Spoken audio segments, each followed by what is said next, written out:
강남에 매물이 없답니다.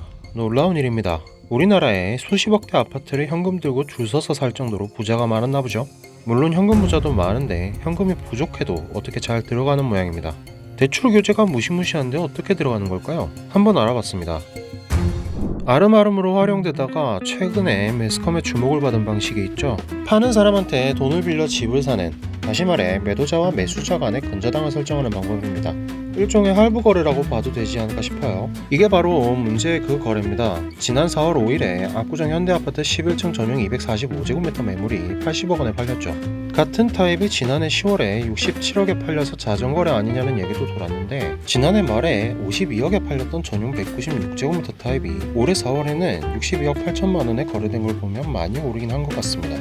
그걸 감안해도 너무 비싼 것 같긴 한데, 그래서 그런지 등기부 등본을 보면 재밌는 점이 있습니다. 집을 판 사람이 아파트에 근저당권 19억 5천만 원을 설정했거든요. 아파트 소유권 이전은 끝났는데 매수자에게 매도자에 대한 채무가 남았다. 할부거래처럼 보이는 부분이죠.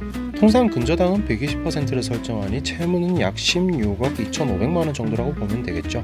집을 산 사람은 63억 7,500만 원을 내고 나중에 16억 2,500만 원을 갖고 근저당을 말소할 계획으로 보입니다.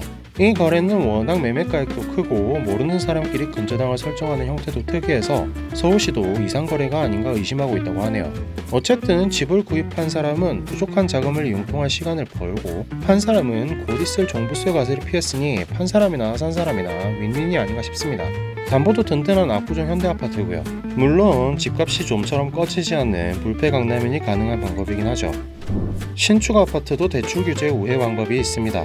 분양가가 9억 원을 넘으면 중도금 집단 대출이 불가능한데, 서울은 이제 대부분 9억이 넘죠. 그래서 서울에서 당첨이 돼도 계약금의 중도금까지 80%는 현금이 꼬박꼬박 들어가니 평범한 사람들에겐 그림의 떡이나 마찬가지입니다. 어쨌거나 분양가 때문에 흥행이 저조하며 건설사 입장에선 달갑지 않겠죠. 그래서 건설사들이 도입한 게 중도금 특약입니다. 어느 정도 돈을 붓고 나면 중도금을 연체해도 계약을 해지하지 않고 연체 이자도 중도금 대출과 비슷하게 설정하는 겁니다. 2019년 분양한 방배그랑자이가 선택한 방식이 이겁니다.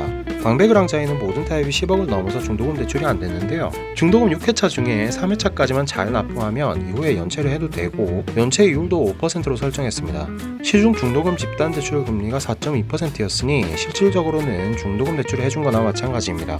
이게 어떻게 가능했냐? 방배그랑자이는 재건축 아파트고 일반 분양분의 중도금 일부를 미리 받지 않아도 충분히 건축이 가능하다는 계산이 선 거죠. 중도금을 안 받겠다는 것도 아니고 어차피 잔금을 치를 때 같이 내야 하니까요. 분양을 받은 사람들은 중도금 절반까지 내야 하니까 분양가의 50%만 납입하면 입주할 때 전세를 놓거나 시세 기준으로 잔금 대출을 받아서 중도금까지 대부분 해결할 수 있게 됩니다. 사실 5억도 평범한 사람들에게는 만만한 돈이 아니고, 지금 분양하는 단지들은 전월세 금지법이 시행돼서 쉽사리 사용할 수 없는 방법이긴 하지만요. 당시에는 대박 아이디어라고 박수를 받은 바 있습니다.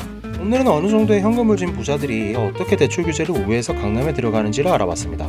창의력이 빛나는 방법들이네요. 오늘 준비한 이야기는 여기까지입니다. 이야기가 마음에 드셨다면 좋아요와 구독, 알림 설정 부탁드립니다.